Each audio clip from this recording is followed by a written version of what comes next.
Larry, we're not getting any sound on the video.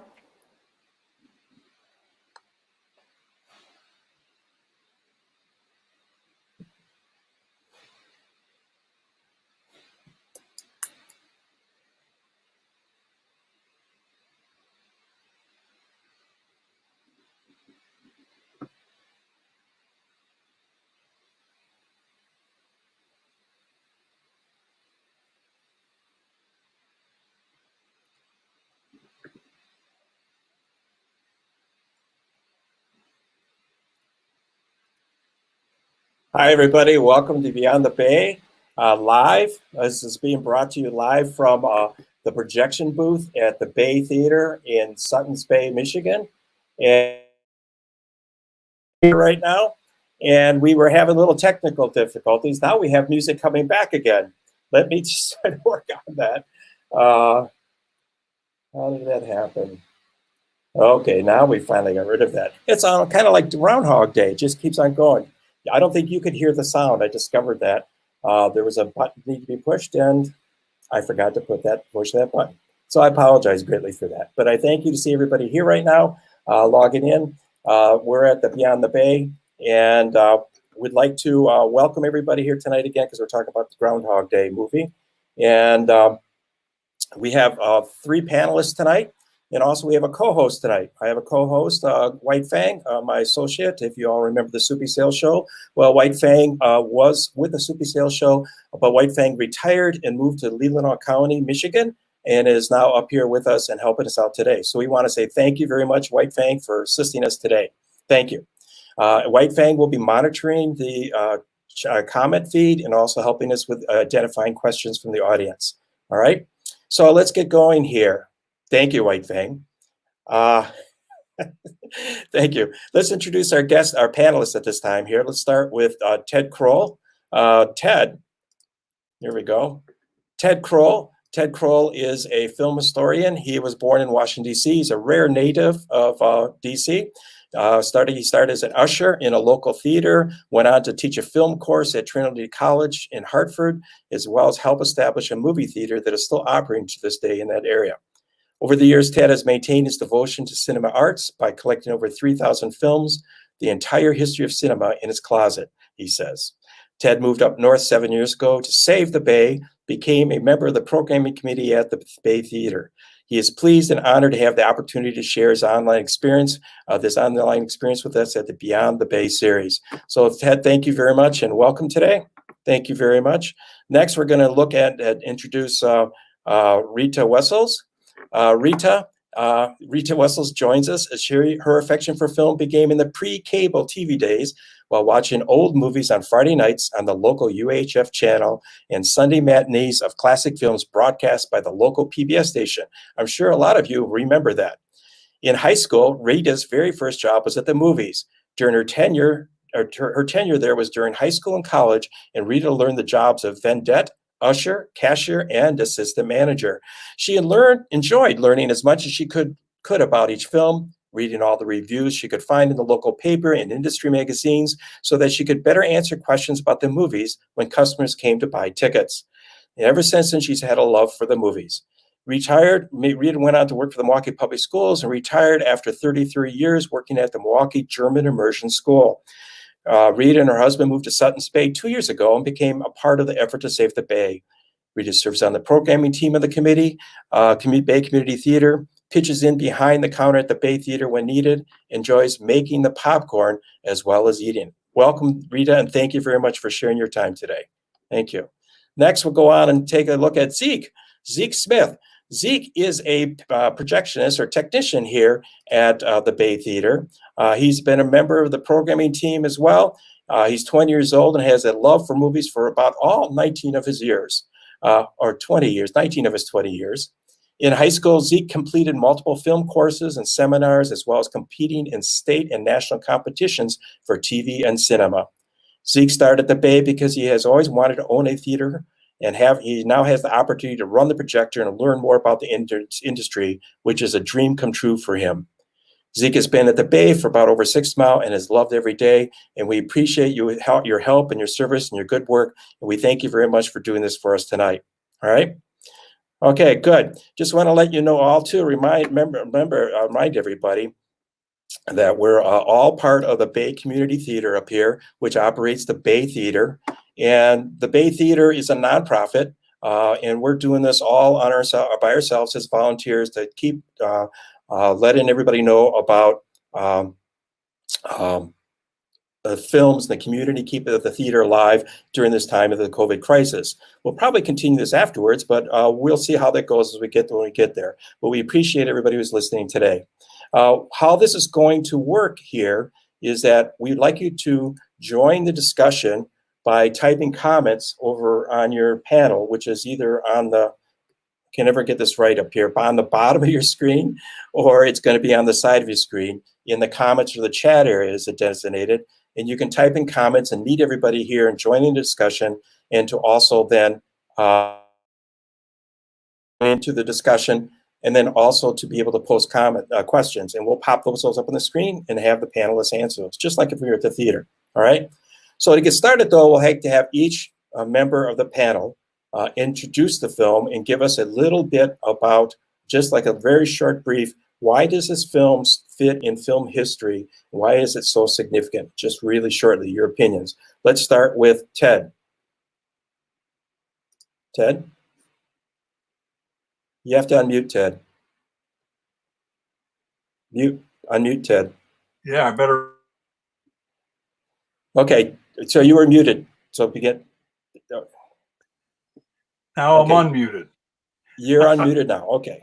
So why is this film important, Ted? Well, it's a much beloved film. I think people walked into it expecting something, way back when. I remember when I first saw it, and I didn't know what to expect, and it turned out to be this really neat little fantasy kind of. It led me in ways that I didn't expect. It has a different kind of form to it, and it has a great warm feeling about it. And then, of course, Bill Murray is a great actor, and you come along and he starts out as a grouch, and that's sort of his way of doing things in all his movies, and then gradually finds either the love of his life, or he becomes somebody who's renewed in his life. And that's the big part of this movie too. I think it was a success when it first came out, but it has really grown in its reputation over the years.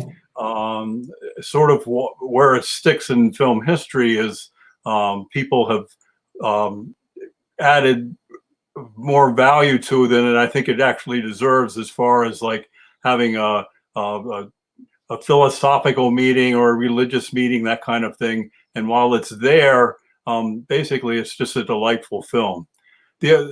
For me, the reason it's so important is that it's such a well-made film.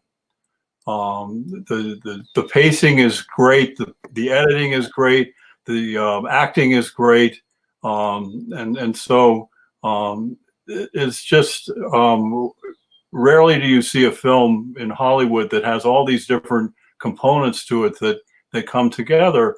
And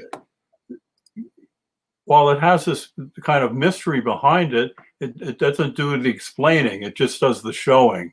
And that's what makes it a great film. Okay, that's enough out of me for now.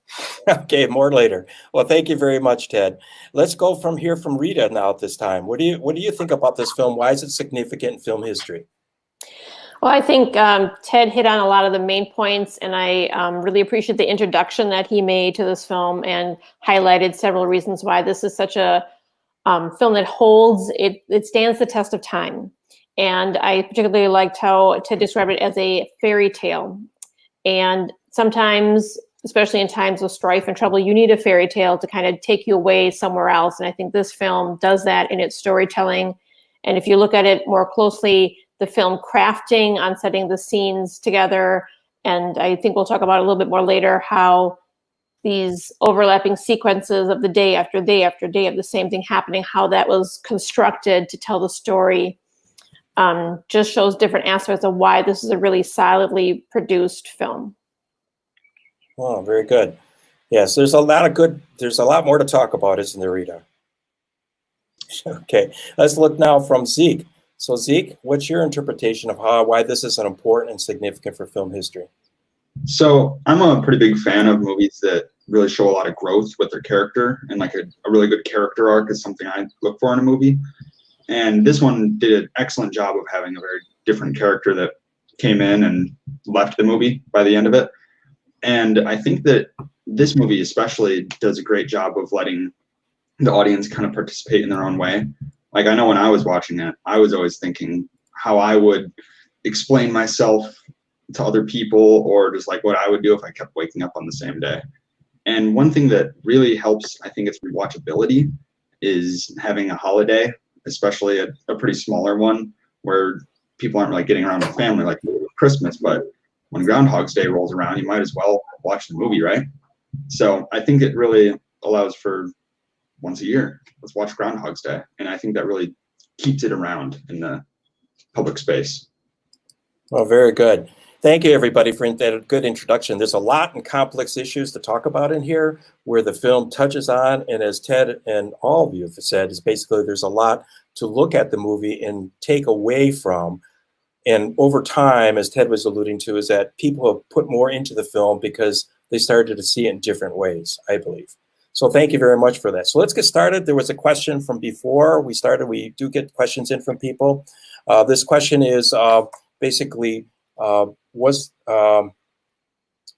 caused Bill Murray to basically snap out of Groundhog Day? What was the reasons why? Not to get into it, but what caused it to snap out?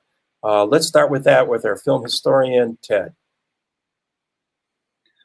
Well, Ted, can you answer that question? It's sort of the whole drift of the movie goes with him becoming more and more aware of himself, and seeing himself, not being less involved with himself and seeing all the other people. It's funny at the end. There's a scene where they're at this celebration and the dancing, and everybody seems to know where he is. So the main conceit of the movie kind of has fallen apart at that time.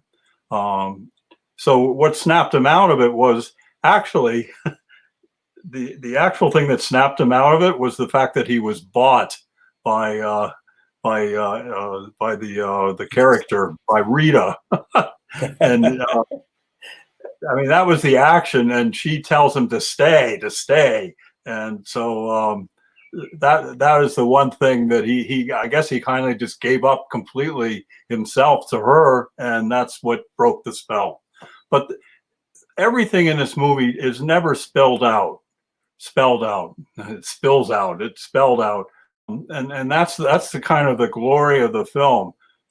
There's no particular reason why this happened. Apparently, when they started writing the screenplay, they threw in some scenes of some reasoning of some curse or something put on him, and they just threw that out. And we're probably going to talk about how long did this go on for? And again, that's not talked about, it's implied, and that really is the genius of this film. I think is that so much is shown. I'm repeating myself. It's shown and implied, but there's not a lot of explanation of the background, so you can focus on what he's going through as a character. That's very good. So, Rita, do you have anything further to say on that? I mean, you were mentioned here that Rita actually paid for him, so I thought maybe you would have some information on this. Actually, I'm always thrilled when I find my name in literature or film. It's kind of like, yeah, that's cool. It's my name. I think that's also something I would think about is like what caused Phil to fall into this loop and what caused Phil to leave the loop. Those are the ends that you're looking for in the film. And to Ted's point that not everything is completely explained. And sometimes that can be frustrating because you want to know why this happened. But on the other hand, it's also kind of refreshing to not have to worry about that and just enjoy the story as it unfolds. And I think it's not necessarily as important to know the absolute why that happened, but just enjoy the process that Phil goes through, because I think the audience does feel very happy for him at the end. And Zeke, what do you have to say about that? Well, I like to think that the whole movie is all from Bill Murray's perspective. He doesn't know why. He just suddenly it broke and suddenly it happened. And I mean, everyone's got their own theories. My absolute favorite is that Ned Ryerson is the best insurance salesman and would not physically let the day pass until Phil had bought all the best insurance, because I noticed that it wasn't until once he's become all buddy-buddy with everyone in the town, he finally buys Ned's insurance, like all of it, and then just coincidentally the next day he's allowed to continue. I don't know if I believe it. Well, those are all So good points. my- Any discussion on that further? Prove me wrong. What? I said prove me wrong then. Prove you wrong. Okay. Well, this will probably come up later, but it's really not explained how long he's stuck in it. And when they originally made the folks that wrote the script, this guy named Danny Rubin and Harold Ramis, they sort of have some background in Buddhism. And Buddhism talks about getting stuck in and we personally get stuck in a loop for 10,000 years.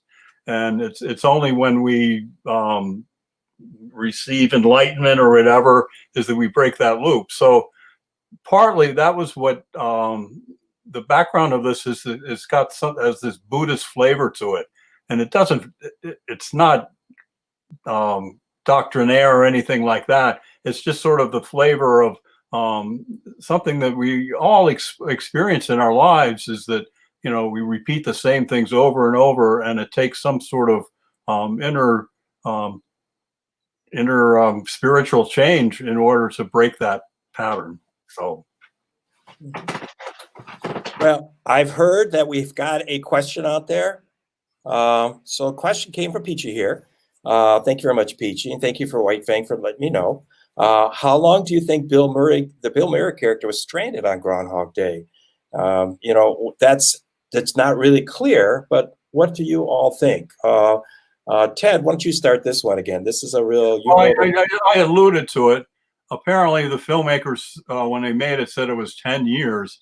But like the question says, he accumulates all this stuff. I always wonder about the piano teacher. I mean, he keeps showing up, and he gets better and better. And so, I mean, why on earth is she teaching him at all when he becomes a better pianist than she probably is?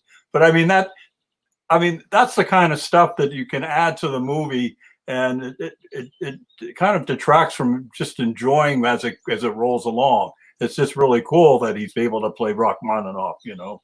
But so I have no idea how long he's stuck in there. How about you, Rita? What do you think?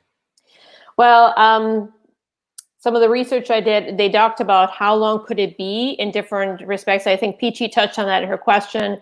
If he became, how long would it take to become an accomplished pianist? That would take several years and years of lessons, or to become fluent in a language that would take years and years. Although if you're just reciting French poetry, you can fake that without actually speaking fluently, but still you'd have to practice. Some other things were, there was some connection that was made between the dollar amount that Rita paid, the $333.82, or some odd number that she had in her checkbook, that correlated with the number of days, the like 33,382 days that he was in purgatory or in this loop. It's fun to speculate about that, but it doesn't really matter, because he was stuck there. He went through every single day until he reached his goal of becoming a better self, and then he was able to move on with his life. Okay. Zeke, you got anything further to say on that?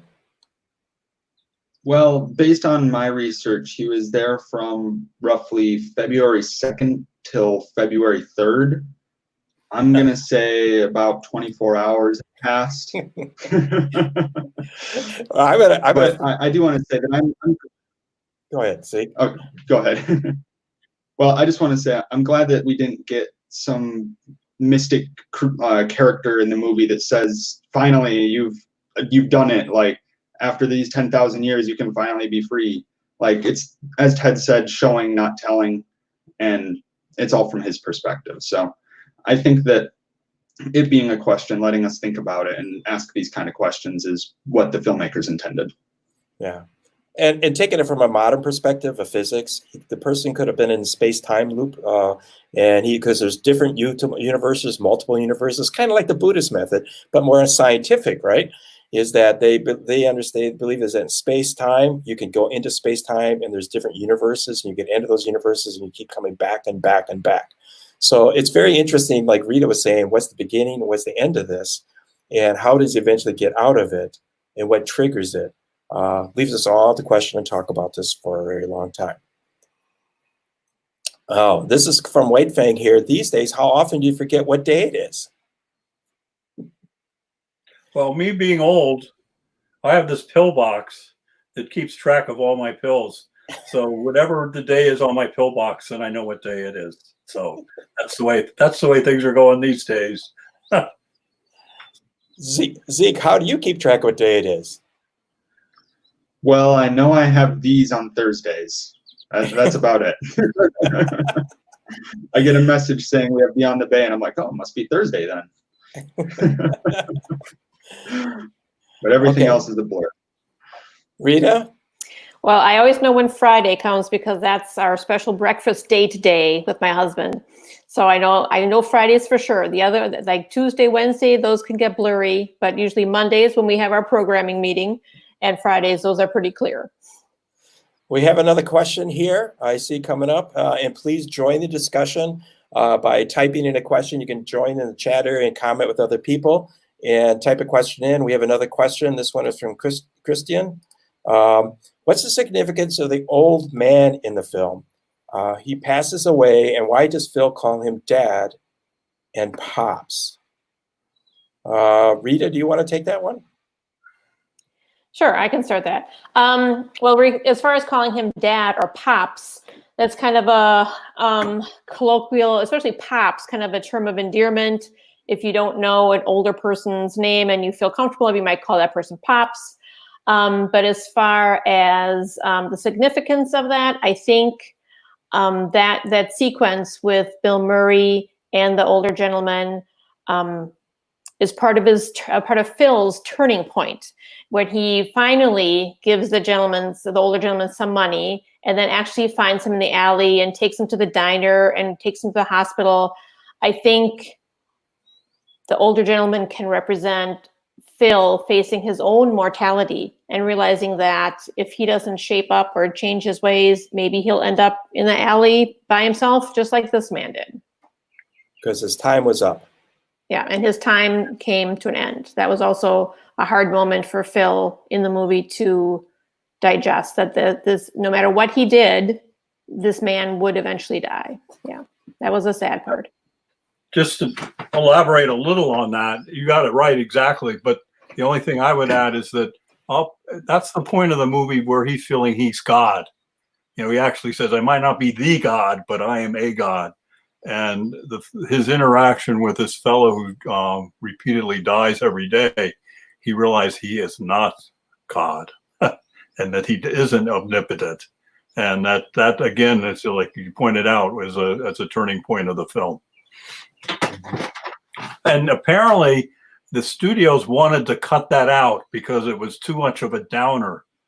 But the filmmaker said, look, if we're going to make this a real movie and have some, have some meaning, we need to have something like that in there. So I think it really does add a lot to making this a more profound film than just a Harold Ramis goofy movie like he used to make, you know. Well, I really liked, I think that it was almost a parallel for Phil's character, where he was trying to die and actively dying every day up until this point in the movie, versus the old man was actually dying. And Phil was talking about how he's living 1,000 lifetimes, it seems. I think that it was just like not a mirror image, but like an opposite to really give him a new perspective in the movie. Well, White Fang has informed me that there is another question out here from Henry. Henry asked, do you know how much improvisation was Murray allowed? It seems the script was pretty tight compared to Stripes or Ghostbusters. Ted, do you want to go on that one? Yeah, I'll speak to that. You're right. It's a tighter film, partly because the structure of the film had to be tighter. But there are a couple of places apparently where Bill Murray slipped some things in. You know, at the end when he's grabbing the insurance salesman and he says, "It's really good to see you," and "Oh, you're getting really personal here. How about if you take the day off?" That was a Bill Murray thing. And then there's another one where they're toasting to world peace, and he puts up his glass and says, "I will say a prayer first before world peace," and then he says a little amen.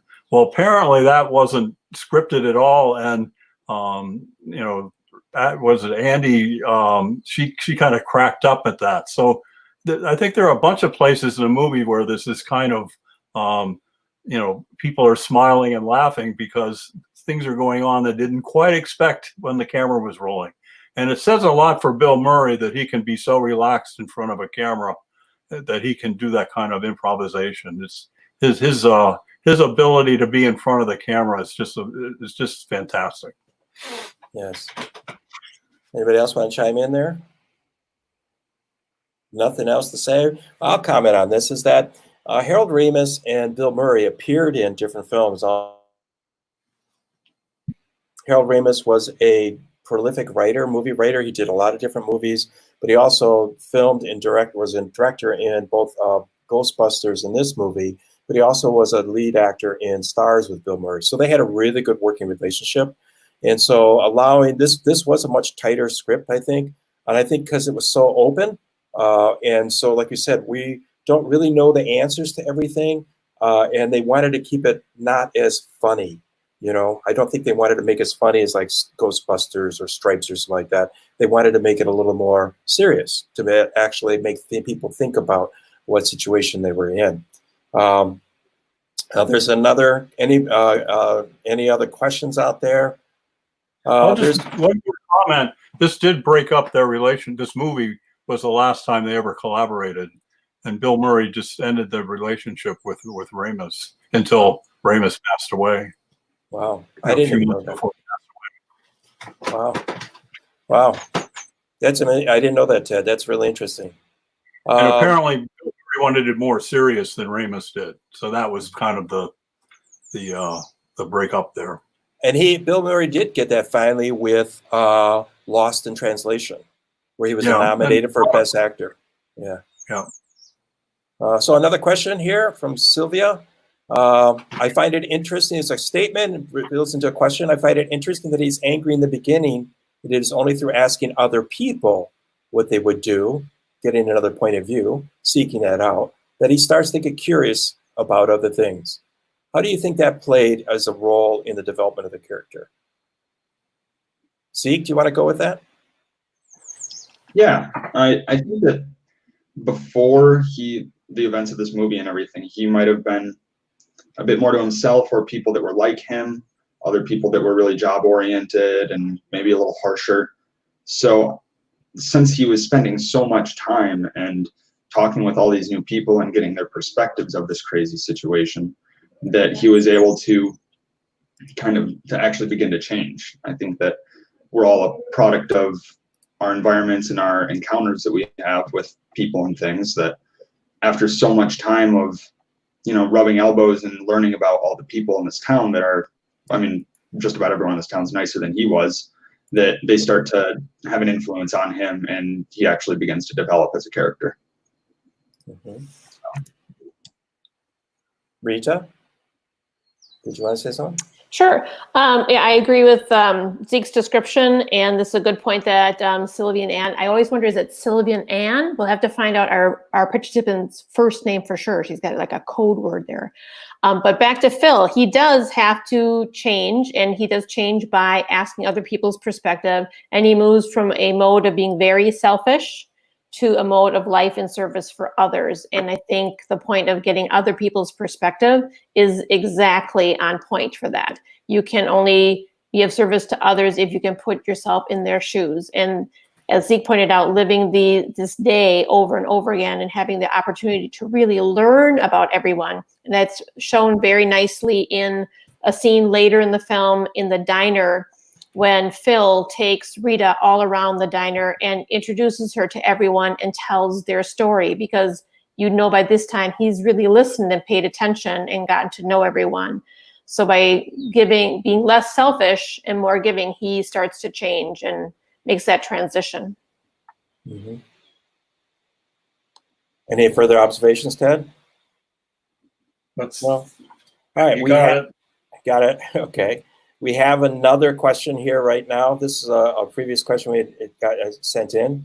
And was the movie filmed in Punxsutawney, Pennsylvania? Zeke, why don't you know? Believe so. What? No. No, it wasn't. It was filmed in Woodstock, Illinois. And bing, bing, bing, bing, bing. Yes. They checked out Punxsutawney. But apparently the ceremony that happens every year is out in the woods somewhere. And so it really wasn't in town, and the town wasn't like picturesque enough. So they went to Woodstock, and from what I can tell, just about everything in the film is filmed there. And they did a lot of work on changing some of the buildings. There's a scene where he's in jail, and apparently there's a restaurant that you can eat they changed the jail into a restaurant, and you eat their booze inside the old jail cells. And there's a scene where he's actually in jail, and that is in that restaurant in Woodstock there. And like they say, you can walk around the town there and see all the different places in the movie. Rita, you have any further comments on that? No, I was just agreeing with Ted, and that it was not filmed in Punxsutawney, Pennsylvania, because of the separation of the Groundhog Day event away from the center town. But in Woodstock, Illinois, they had this nice town square with a gazebo in the middle, so everything could be contained in this set. And it's kind of like the old-fashioned town square, similar to the setting we see in Back to the Future, where there's a town square. And it evokes that old-fashioned small-town feeling as well. So I think the producers or the scout locators did a good job of finding a good location for this film. But Back to the Future was in a studio lot, and this is a real place. And I think one of the important things of the film too is it seems to me that it's the real town people that are in the movie, all through the movie, in all kinds of different scenes. And to me, that really gives it a different feel from the typical Hollywood movie where you had so-called professional extras. I mean, you have those wonderful character actors that pop up, but they seem to blend in really well with the town folk of Woodstock. I'm not sure of this, but it really seemed, I know the scenes of Groundhog Day itself, those are definitely townspeople, but I think in some of the other restaurant scenes and everything, it looks like they're just normal people that do a good job of acting like themselves in a movie. Zeke, did you have anything? Not really. No. I just want to comment on this. Is at Woodstock, Illinois. You can go down there and tour it all. If you've been there, and also it's interesting. Last week we talked about the filming. Where was Shermer, Illinois? And Jay and Silent Bob had gone out looking for Shermer, and they ended up in McHenry, Illinois. Well, Woodstock, Illinois, is almost right next to McHenry, Illinois, and they're both in McHenry County. So I find it very interesting. But they were also wanted, like Rita was saying and Ted was saying, that they wanted a town square, and the map of that whole town square, that whole area around there is very common in Illinois and up in the Midwest. And I think Ted hits on the point about the actors. They did use a lot of the locals for actors because the extras there weren't LA extras. I think Ted could understand that one. They weren't LA extras. They were Midwest extras. So they looked like, they sounded like, they acted like, they talked like Midwesterners. And even the band there, who was playing the band, Rita? Frankie, who was that played in the band for the Groundhog Day event? Unmute. Frankie, I could read your lips. Frankie Yankovic, yeah. So it's even playing the Pennsylvania polka, which I think is very funny. So if you ever want to have time, sometime when you can travel, you might want to go to Woodstock, Illinois. And actually, the home that was used for the bed and breakfast was eventually is currently a bed and breakfast. So you even have a place to stay in Woodstock, Illinois. And no, we're not doing a plug for Woodstock, but it's kind of fun. Okay. And you wonder if Bill Murray, as an actor, was enjoying getting along with the people there, and whether that had some sort of effect in the movie too. Since everybody was getting friendly with each other and getting to know each other, it kind of warms up the whole movie if everybody's working together on this thing, and it's not just sort of everybody's doing it for professional reasons, Yeah, and I do know some of the little, like you said, the character actors that are in there. One of them is a very small part that caught my attention by looking at him because he was only on screen a little bit. Was Mike Shannon, played the guy that was going to get married or proposed to or something like that. I can't remember at the table, but that's Mike Shannon. He was the Shape of Water in other movies, and that was a very young Mike Shannon. So I thought that was interesting. Very young. So well, that's good. We have another question here from Kevin. Kevin, good to see you. I hear you're celebrating Memorial Day away from home, so we appreciate that. So he's asking the question, you mentioned Lost in Translation and how Murray finally got an Oscar nomination. Where do you think this film stands in his career, and did it start to change the perception of him as an actor? Ted, do you want to take this? Well, what's interesting is a couple years before this, Bill Murray actually made a movie called The Razor's Edge, and he was a serious character in this movie. It's a Somerset Maugham. It's a remake of a movie that had Tyrone Power or whatever it was. But it was a bomb, and in fact, it really has aged fairly well, the Razor's Edge. But people just did not accept Bill Murray as a serious actor. So I would agree that this movie has both sides of Bill Murray in it, the more serious side, as well as the deadpan comedian side. It's the direction he wanted to go in. And certainly, if nothing else, Bill Murray does what he wants to do. And apparently, to get in touch with this guy, there's an 800 number. And he doesn't have an agent. He doesn't have publicity people. And people call up this 800 number, and occasionally they'll hear back from him. But some people just call over and over and over again, and then he'll pick up on it. So he's his own man, and he chooses his own roles. And I think he was moving towards something different here. Mm-hmm. Yeah. Anybody else comment? Sure, I'll jump in. Go ahead, Zeke. Yeah, go ahead. No, you first. Thank you. I just wanted, it'll be short. It's definitely one that stood out to me as his best one of her better performances, just a wider range of emotions that he's going through, instead of something like Ghostbusters where it's a lot of joke cracking and a lot of wacky situations that he's in, instead of really moving and developing as a character and showing different emotions through it. So I think that it was definitely a very great performance by him. Rita? Yes, I think this is like kind of a transition film because we are so used to seeing Bill Murray in these super silly films like Ghostbusters and Stripes and Caddyshack and things like that, just super silly. And I think at first audiences of that time might have been surprised at how serious this film really was, especially during the scenes where Phil Connors is repeatedly attempting suicide through various means. And just that he was such a grouchy character at the beginning too. But I think that really helped condition the audience to realize that Bill Murray can take a serious side as well. And so this movie is kind of the blend of the fanciful or the fairy tale part plus the serious aspects of the film. So I think it was a good transition to move into something more serious, like Lost in Translation. And apparently Bill Murray gets depressed. I mean, he's a depressive, and there's a lot of that in this movie. And I think that he's worked on that in some of his later films. You know, the showing what it's like to be depressed, and then some of the wisecracking is just a way to you know, get around to show that well, the wisecracking is a way to get away from the depression. Okay. This is a question. Thank you, White Fang, from Mike Jones.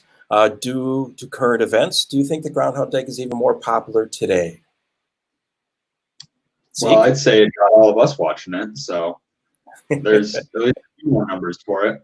But I do think it is, because I mean, I think this is great for movies and I mean more streaming services, for having everyone staying home. Everyone's watching a lot more movies, having a lot more downtime.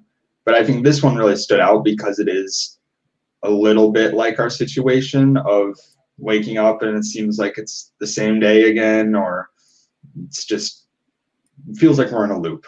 And I think that this really stands out when people are thinking, at least we were, what's a movie that really captures the feeling that we're all in right now? And I'd say Groundhog's Day is definitely one of them. Okay. We've got another. Go ahead, Ted.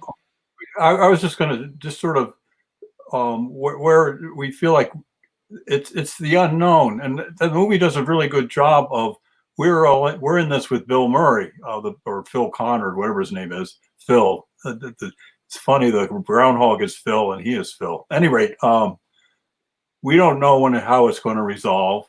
I mean, we're not omniscient. We're not outside looking at this thing. We're in there and we experience it as he does. And I think part of what my frustration these days is, where's this going to go? How is it going to end? And if I'm going to put a moral on the story, is make the best of what you've got. You know, this is an opportunity if you make use of it. You make a good point too, is that I think everybody realizes that Groundhog's named Phil, and then also he's named Phil. Maybe this is a whole movie about what the groundhog experiences every year. This is the only thing. He comes out once a year, does the same things, gets whispered to. He tells them, put me back, let me go. All right, he does this every year. So maybe this is what it's all about. Okay, we got another question here that had come up beforehand here. Is a question about the snow. Is that real snow in the film, or is that a thematic? Is there any thematic intent of using the snow? Rita, could you start with that one, please? Yes. Well, as far as is it real snow, I learned that they started filming in February, so they could, have the Groundhog Day feel and look. But the filming went into the spring, so it was actually quite warm by the time they finished filming. So the final snow when Phil and Rita kiss before they go into the bed and breakfast was probably not real snow. But it also occurred to me that the snow is symbolic in other ways in the film. That toward the beginning, as the picture shows that Larry put up for us, it's the snowstorm that turns the crew back and forces them to stay in Punxsutawney. And at the end, when Phil has become his best self and he kisses Rita before they go into the bed and breakfast, the snow starts to gently fall in the background. And so that's one thing that I noticed, that the snow was on both ends of this loop that he was in. And it also reminded me of the effect of snow as bookends in the movie It's a Wonderful Life, where a man looks at his life from a different perspective. So I think snow is symbolic and on purpose, with intention, for these bookended scenes, for the beginning, the old grouchy Phil and the new and improved Phil. I got to walk in here. I heard the Harold Ramis talking while the film was going on, the directors talk through it. And he claims that last scene was real snow.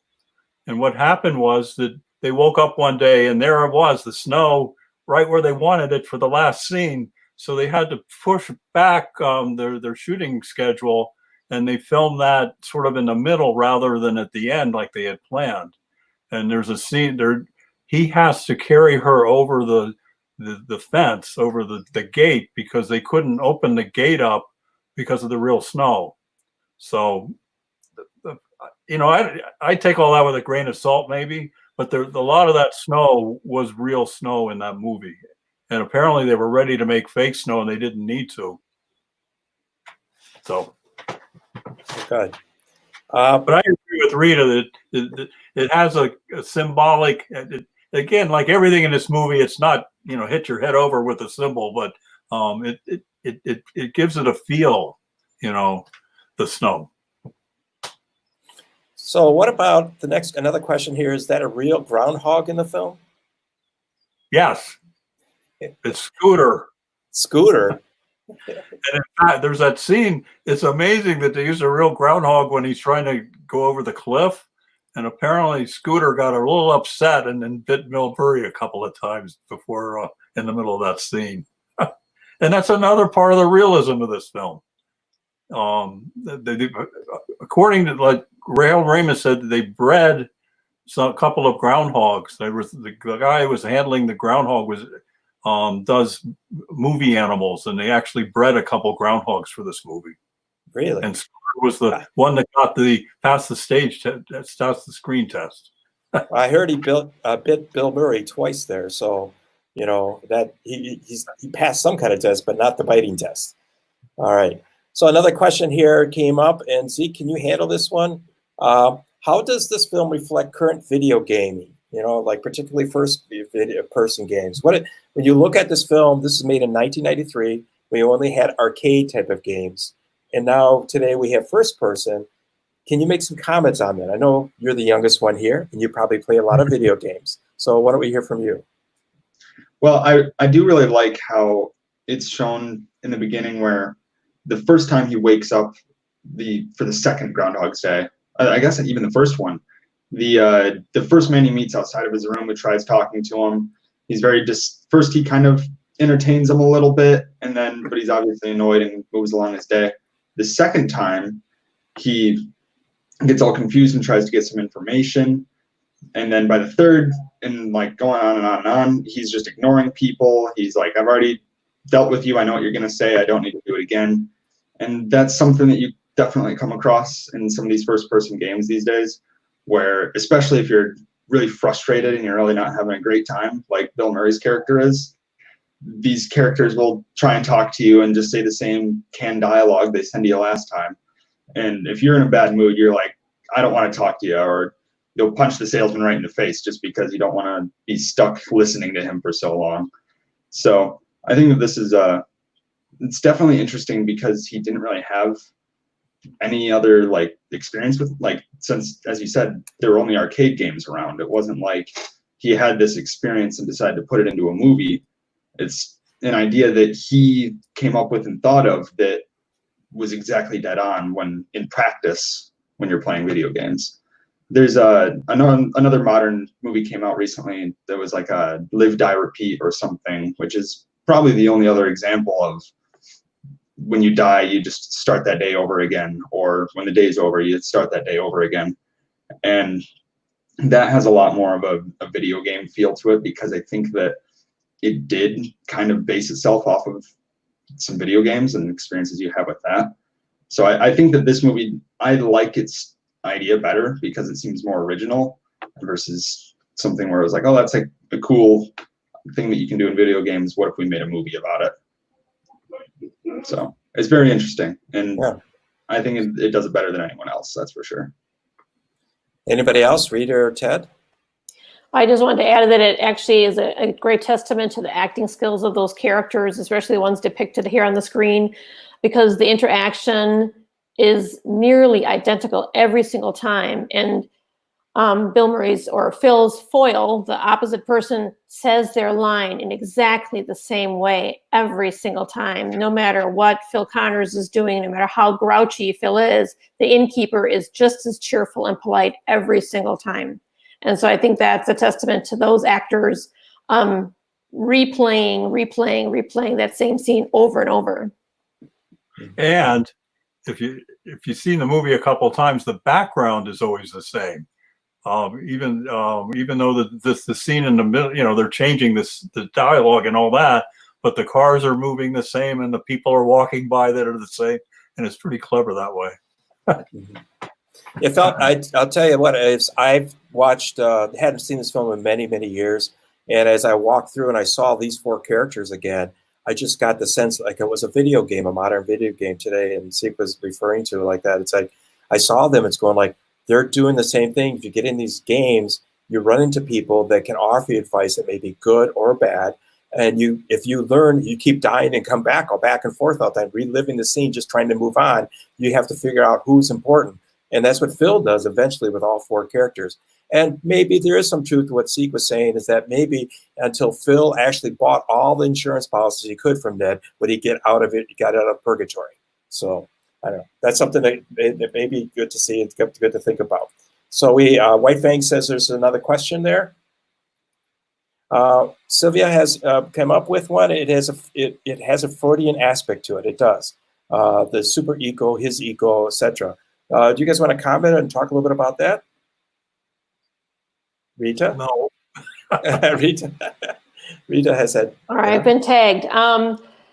Okay, the id, the superego, and the ego.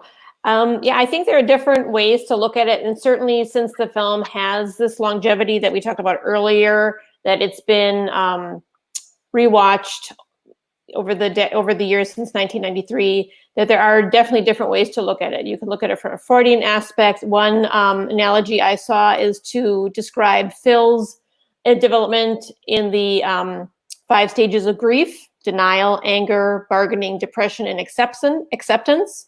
There was another analogy I saw of the Beauty and the Beast between Phil and Rita, and the beast has to change. And so there are lots of different ways to look at it. And I think Sylvan is right that the Freudian aspect is just another layer that we can glean from the excellent craftsmanship in this film. And we can drag in Nietzsche too, the recurring, what is it? I don't know. There's a Nietzsche thing of things keep returning all the time. But I think this is one. Really good movies for me are ones where even though you know the story, you can go back and watch them again, because there's so many other elements in the story or in the movie. You're not just watching a narrative. You're not just watching, they live happily ever after. And, how many times I've seen this movie? 10 times, and it's always interesting. And it's always, it's got more to it than just the ending, the happy ending, So, there's look like there's another question from Peachy here. Did Scooter appear in other films? I mean, Ted, you're the expert on Scooter's life. Where did he appear next? Did he? I have no idea. He might have been retired.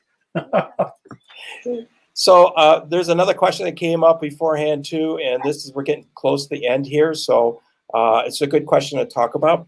Is Phil struggles with trying to explain his situation, especially at the beginning. He's trying, and without sounding crazy, which he will. How would you explain you are living the same day over and over again to someone? Zeke, you go first. Zeke? All right. You're muted, Zeke, maybe? Zeke, you're muted.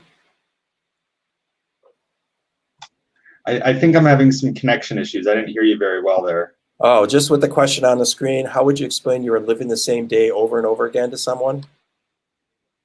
Okay. I think that he does a great job once he really gets a knack for it and he starts predicting things that are about to happen, saying that he's going to come in and say these words right away.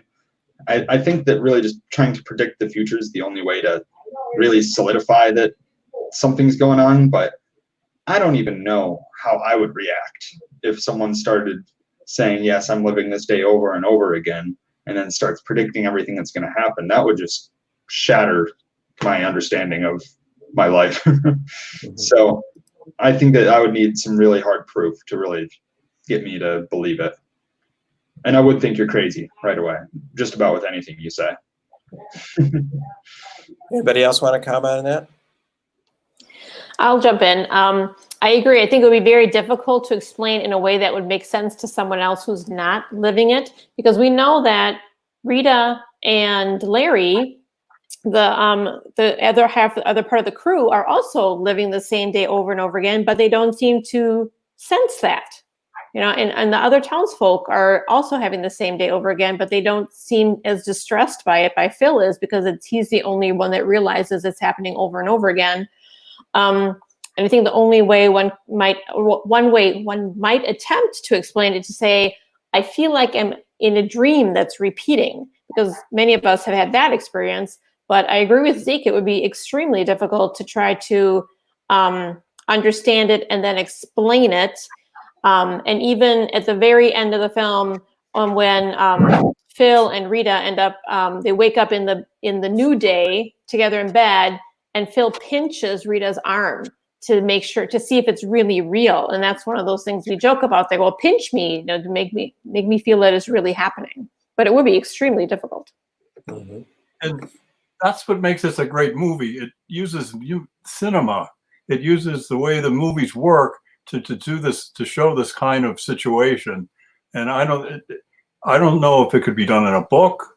I know they made a musical of it, but I don't know if that would really work that well. But it's so, using the elements of cinema to show a story like this is really is part of the reason I love this movie so much. Mm-hmm. Well, thank you everybody for doing this. We're getting close to time here, and I want to thank for all the good discussion, all the good questions, and the participation. Please join us next week for our next discussion. Is going to be on The Longest Day. Yes, we're moving from Groundhog Day to The Longest Day. The Longest Day is an honor and a tribute to our for Memorial Day weekend with our discussion next Thursday. It's a film that is a memorial to those people who served on the longest day from all sides. And it has a lot of historical perspectives to it. It is probably, and beyond just the day itself, but from a writing standpoint, the author of that, Cornelius Ryan, wrote the book for this and used a different perspective and different style of writing that continues today and is used highly in the development of not only books, but also films. So next week, we have a special guest star, J.R. Seeger. He's a veteran and author. He served in the military and then also in the CIA. He was also the military advisor on the movie 12 Strong, which was a book based on horse soldiers that was written by Doug Stanton, somebody local up here in the Traverse City area. So that's next Thursday, so please join us live next week. The video is available out there at our YouTube channel. We'll be putting everything on our website and updating that tomorrow morning. So please have a safe and happy Memorial Day. And more importantly, I want to wish Rita and thank Rita very much for being here tonight, as well as you, Zeke, and you, Ted. And thank you very much for all your insight. And we'll see everybody next week. Thank you very much and have a good and safe Memorial Day weekend. Thank you. Thank you. Bye, everyone.